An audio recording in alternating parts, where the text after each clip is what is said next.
Hello everyone, this video is specially focused for the viewers that are looking to start their own business and they want to know if their charts are supporting business or not.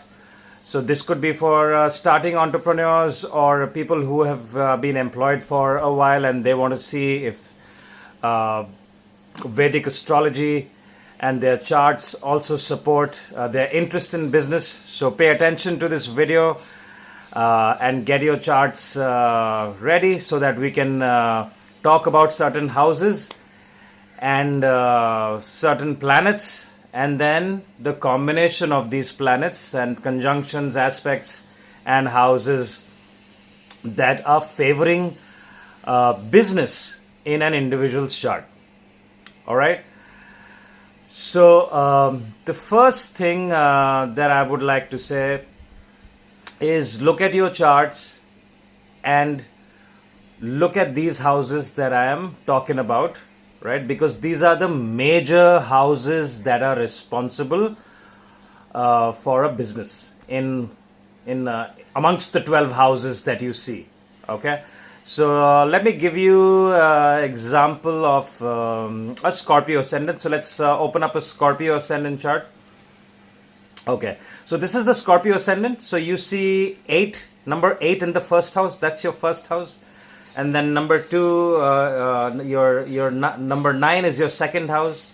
Number 10 is your third house. All right, and henceforth, which one? Number 7, which is nothing but Libra, is your 12th house. All right, so do not get confused about which house, and these are signs. Okay, when we see number 8 there in the first house, that shows that you're a Scorpio ascendant. Okay, so you can be any ascendant. Open up your chart, but the houses always remain the same. So this is always your first house, this one here. Okay, so the houses that are responsible for business is the first house. Why? Because it's you yourself. You need to be strong and well placed so that your body and your personality is capable of business. So the first house. Number 2, second house. Why? Because this is your wealth, your savings, your accumulated wealth, your ancestral wealth, your family business. Your family is seen from the second house. Number 3, third house, one of the most important houses to own your own business or start your own business. Third house is the house of your willpower, your courage, your hard work is seen from the third house, and you cannot succeed unless you have courage in business. All right. Also, communication is seen from the third house. So you need to be a good communicator if you want to hit business deals, right? Fifth house is nothing but your Purva Punya Bhava, which means your past life's good karmas are all locked in the 5th house. So, you need to have some support from your past life karma as well. So, your 5th house is very important. 7th house, one of the most important houses, because 1st house is you, 7th house is your other half, your spouse, your business partner.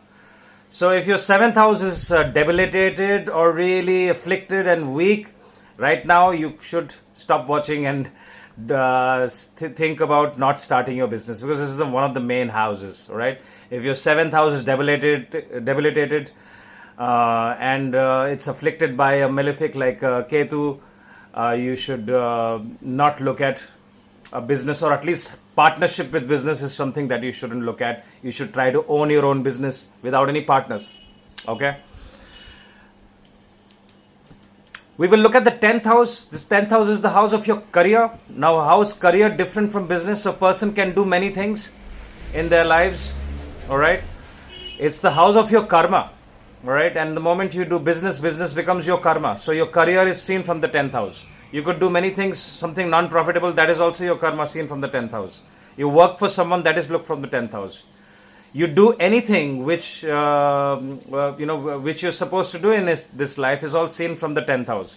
May not be monetary, all right, but career is seen because career is one of the main time spent in this human realm. So career is seen from the 10th house. So the position of the 10th lord or any planet sitting in the 10th house becomes very, very important. All right.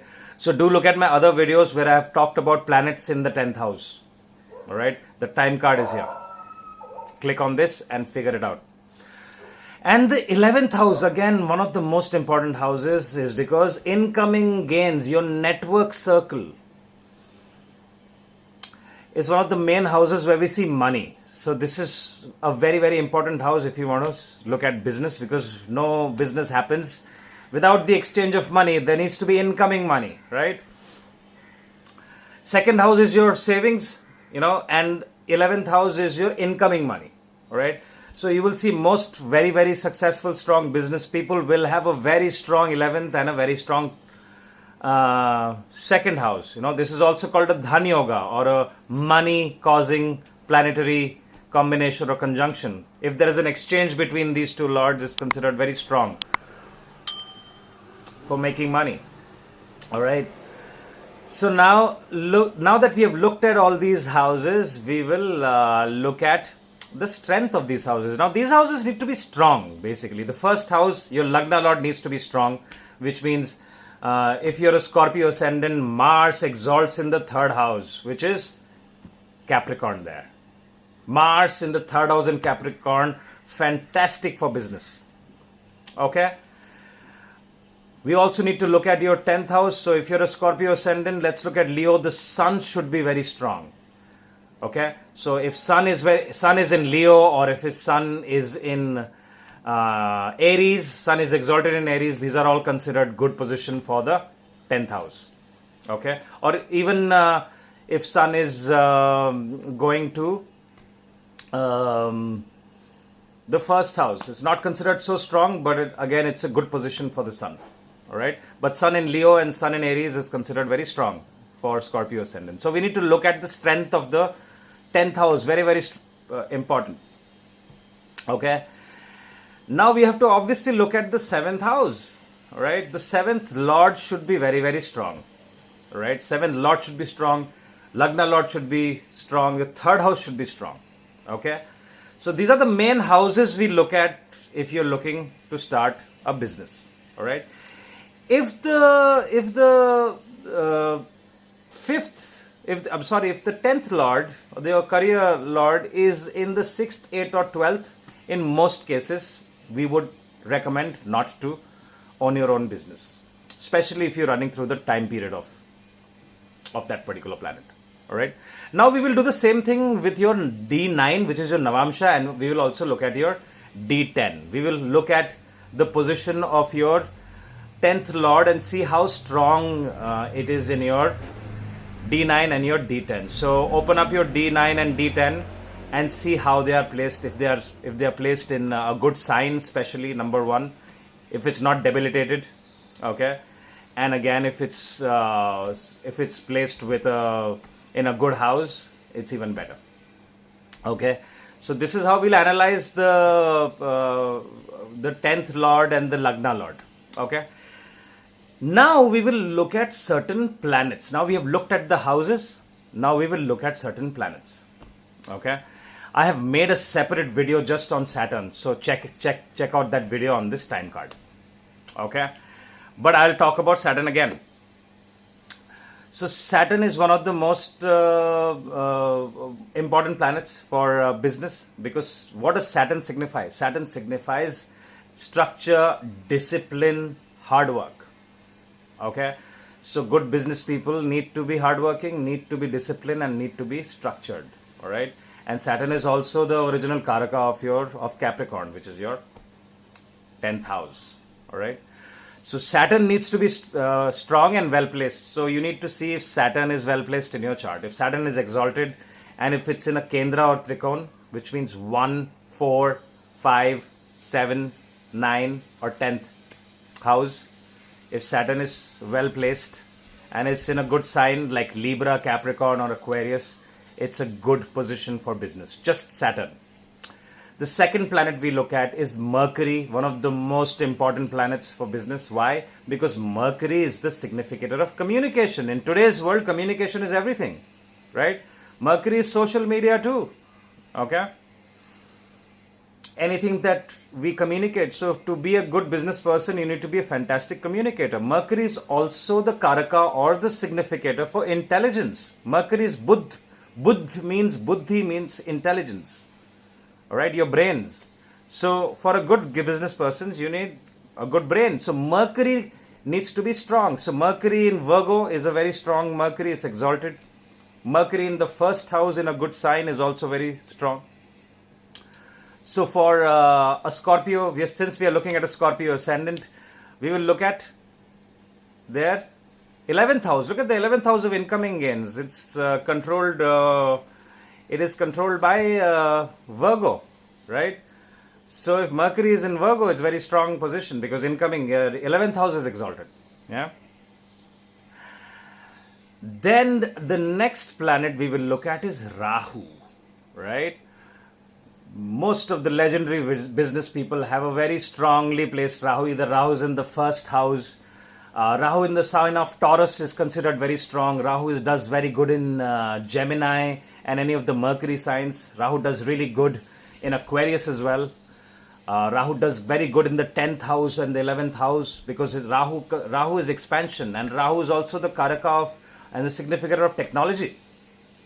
Okay, so you can't do anything without technology. All right. YouTube, if you're a YouTuber, Rahu, it's all Rahu. It's it's just an image of you. Okay, it's not real. So anything to do behind the scenes, the film industry, it's all Rahu, smoke. It's not real.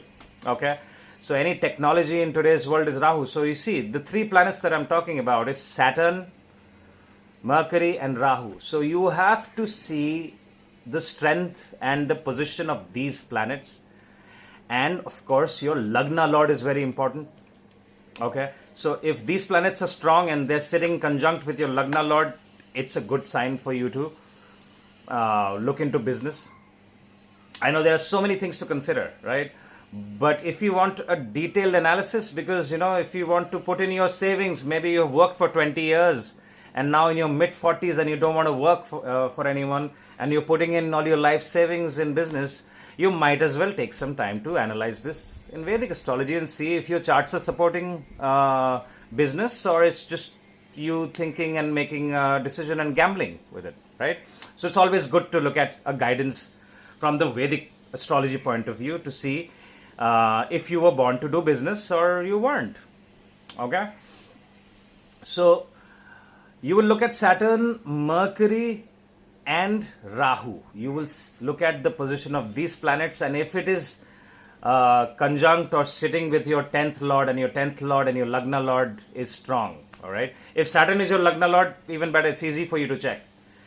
For example, if you're a Capricorn ascendant and your Saturn is exalted, all right, that's a good sign for business. Okay. If you are a Leo ascendant, okay, and your Saturn is exalted in the third house, it's a fantastic position for Saturn for you to do your own business. But we have to look at your 10th Lord Venus. If your Venus also needs to be strong. All right. Venus and Rahu. If you're a Leo ascendant and if you have Saturn in the third house, and if you have Rahu in the 10th house, which is exaltation position for Rahu, it is a very, very good, strong combination for business. Okay. Because your 7th Lord for Leo ascendant, your 7th Lord is getting exalted in the third house of courage and communication. All right. So many good business people will have this kind of a placement. All right. So after you've done all this, you must look at your D10 chart and your D9 chart and look at other yogas. I have, other combinations, especially if there is a combination happening, which is also called the Dhan yogas, your money yogas. If your 11th Lord and your 2nd Lord are sitting in conjunction in a Kendra or a Trikona house, it causes a very strong yoga. If your Lagna Lord is very strong and your 10th Lagna Lord and your 10th Lord is conjunct and exalted somewhere, okay? If you're an Aries ascendant, if your Mars is sitting in the 10th house, which is exalted in Capricorn, that is also very, very strong yoga for doing your business. Okay. So these are certain combinations and houses for people who are looking forward to become entrepreneurs. I wish you all the best. If you have any questions, feel free to ask me in the comments section or get in touch with me. I'll be happy to guide you. That's all I have for you right now. Thank you for your time. Talk to you soon. Bye-bye.